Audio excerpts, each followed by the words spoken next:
आज की कहानी एक सच्ची घटना पर नजर पर आधारित है।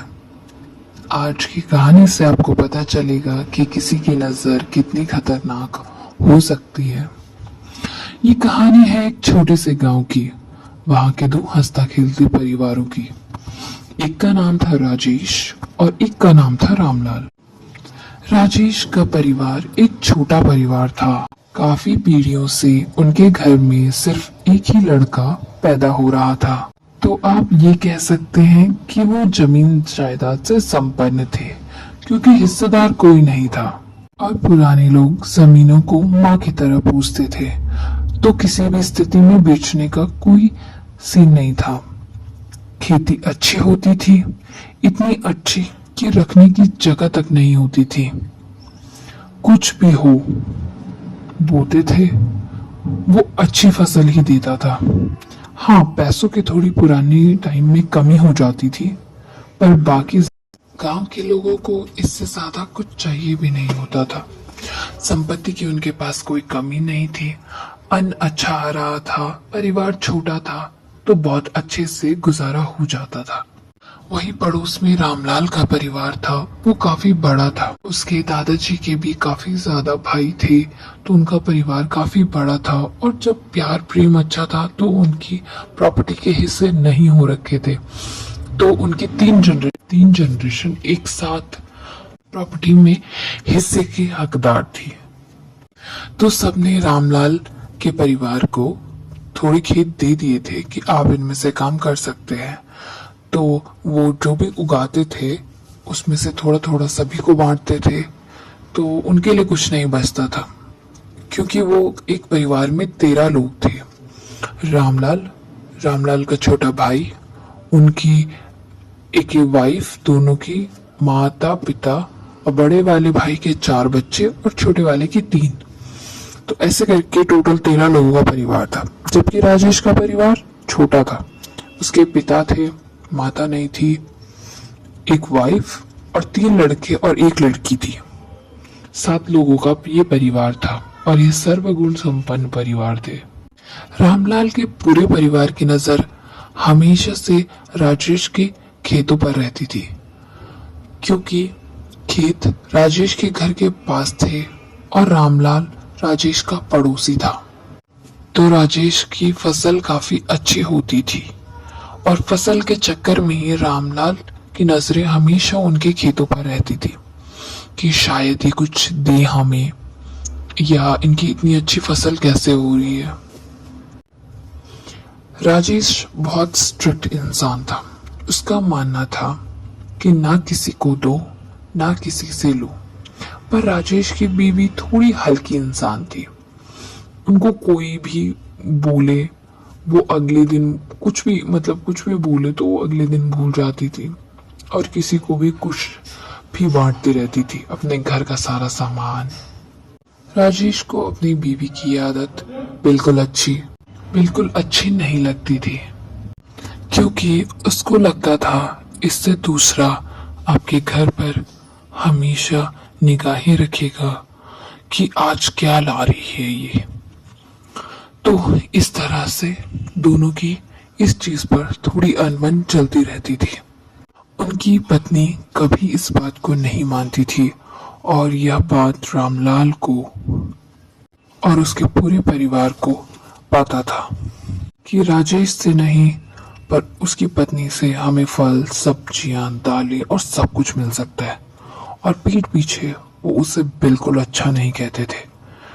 दिन बीतते गए, उनकी घर लगभग राजेश की बीवी से मांग कर ही उनका घर चलता था। उससे छुप छुपा कर रामलाल को सब्जियां देती थी। समय बीतता गया। अब राजेश के 3 लड़के थे।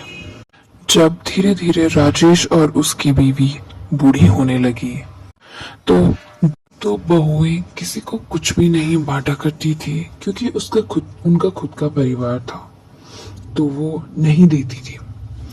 पर यहाँ पर राजेश की बीवी ने हमेशा से उन्हें इतना दिया था कि अब उनकी निगाहें हमेशा राजेश के घर की तरफ रहती थी।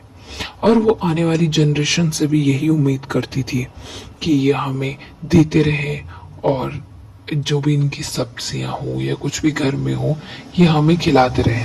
अब राजेश की कही बातें और मानी हुई बातें सच होने लगी है।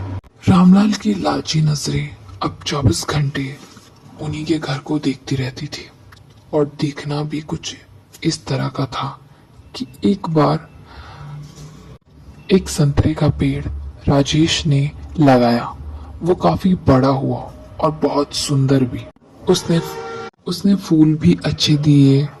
इन्होंने पूरे खेत पर थोड़ी थोड़ी दूरी पर संतरे के पेड़ लगा दिए, लगभग 5। अब राजेश के भी नाती पोते थे। परिवार बड़ा था तो वो किसी और को कुछ भी चीज क्यों देता।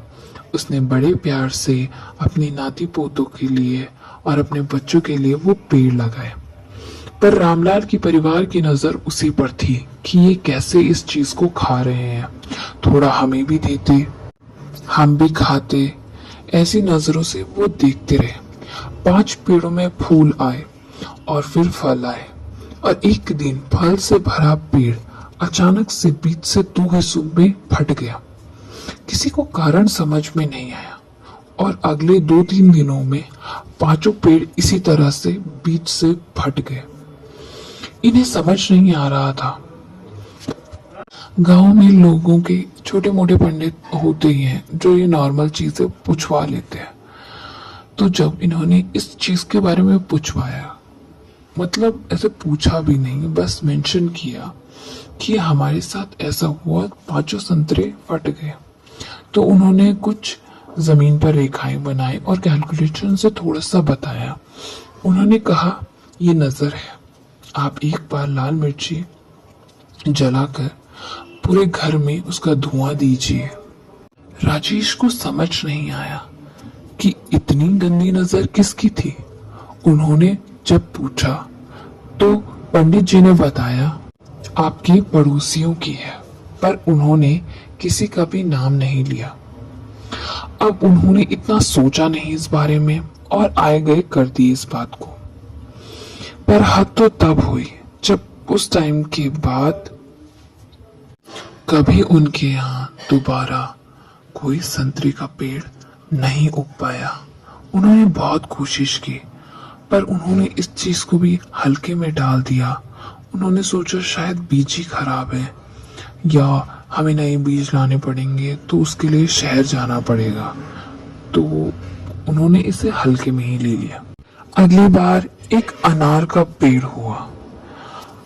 किसी ने बीमारी के समय जब अनार खाया था तो एक बीज गिर गया था खेत में, उस पे फूल आए और बहुत सुंदर पेड़ बना। पर फल लगते ही उसमें से कीड़े पड़ गए। उनका एक अमरूद का पेड़ था जो रामलाल के घर के नीचे ही था। राकेश का खेत रामलाल के घर से लगकर था। अमरूद लगे तो वो लोग चुराने लगे। सब्जियां जो उगाते या तो वो मांगते थे या तो चुपचाप चुराने लगे। राकेश का परिवार कुछ भी बोता था वो खड़े हो जाते थे देखने के लिए कि आज क्या बो रहे हैं, और फिर उसके बाद वो फसल कभी नहीं होती थी। अब आप ये कहेंगे कि वो वहीं पे क्यों बोते थे, कहीं इधर उधर भी तो लगा सकते थे ना फसल। तो कारण यह था कि वहां सुअर बहुत थे और ये घर के पास के खेत था, तो यहाँ पे प्रोटेक्शन आसानी से हो सकती थी। इसलिए हर बार वो इन्हीं 2 खेतों में अपने ज्यादा से ज्यादा फसल बोते थे ताकि वो फसल नजरों के सामने रहे। अब इन्होंने इस चीज को भी इतना सीरियस नहीं लिया। ये जानते थे कि हाँ इनकी गंदी नजर है, और राकेश इस चीज से बहुत गुस्सा था अपनी बीवी से, क्योंकि इनको यहाँ बना देने का सारा श्रेय राजेश की बीवी को ही जाता है। पर इन्होंने कहा ठीक है अगली बार देखेंगे, या हम अगली बार चीजों को छुपाएंगे या इन्हें बताएंगे या ऐसे करेंगे वैसे करेंगे। इन्होंने काउंटर ढूंढना शुरू कर दिया। इन्हें उसका परमानेंट इलाज इन्होंने नहीं किया। जनरेशन गुजरी, राजेश, राजेश के बच्चे और अब उसके नातियों तक ये पहुंच गए और अब भी उनकी आदत नहीं गई। हर चीज पूछना, और राजेश की बीवी आज भी नहीं सुधरी। हर चीज बताना कि मेरे बच्चों की नौकरी लग गई है, मेरे बच्चों ने क्या खाया, ये लगी वो लगी, और अचानक से उन पे नजर लगती थी और उनका काम नहीं बनता था। इन्होंने बहुत बार जमीन लेने की कोशिश की, बट जैसे ही इन्होंने अपनी मम्मी को बताया कि हम ये कोशिश कर रहे हैं, इसकी मम्मी ने अड़ोसी पड़ोसी सबको बता दिया और तुरंत वो काम रुक गया। अब ये सिचुएशन बढ़ती जा रही थी। बच्चों ने तो जैसे तैसे सरवाइव कर लिया। अब राकेश के नाती पोते ना पढ़ाई में अच्छे निकल रहे थे, ना काम में, और ना कहीं और अगर मिलता, और उन्हें काम भी नहीं मिल रहा था। अगर मिलता तो राकेश की बीवी पहले ही पूरे गांव में बताती फिरती और फिर सब खराब हो जाता और वो बहुत ज्यादा परेशान होते। उनको शहर में 15 साल हो गए थे, पर 15 साल होने के बाद भी वो कुछ पैसे नहीं जुटा पा रहे थे और ना ही कोई प्रॉपर्टी ले पा रहे थे। इसी बीच गांव में एक साधु आए। राकेश की बीवी की आदत थी हर साधु को खाना या चाय पूछने की। साधु ने चाय के लिए हामी भरी और वो उनके घर आता है। उनके घर आते ही वो अचानक से घर को देखते हुए बोला, माताजी, आपके घर पर बुरी नजर है और ये काफी पुरानी नजर है और अब ये काफी पक्की नजर हो चुकी है। इसका छोटा मोटा इलाज से काम नहीं चलेगा। राकेश की बीवी ने कहा, हाँ बाबूजी, हमें पता है, बोलकर उन्हें चाय दी। उन्होंने चाय पी और वहां से चले गए। अब इस बात को काफी समय हो गया।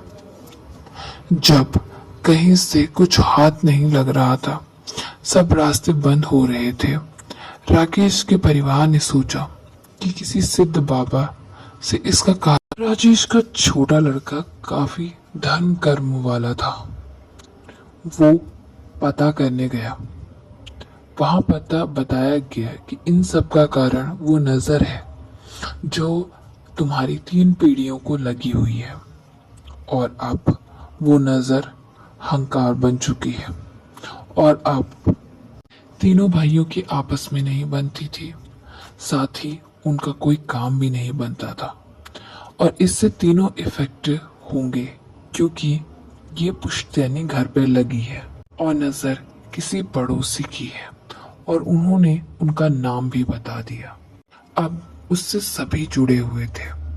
इस चीज में बहुत पैसे भी लगने थे और साथ ही अब तीनों भाइयों की आपस में नहीं बन रही थी, तो वो पूजा नहीं कर पा रहे थे। कोई एक आ रहा था तो कोई दूसरा मना कर दे रहा था, या कोई ना कोई प्रॉब्लम चल ही रही थी और वो पूरी कोशिश कर रहे हैं कि उन्हें इनका सल्यूशन मिले। कुछ न कुछ ऐसा होता जा रहा है जिससे परिवार बिखरता जा रहा है।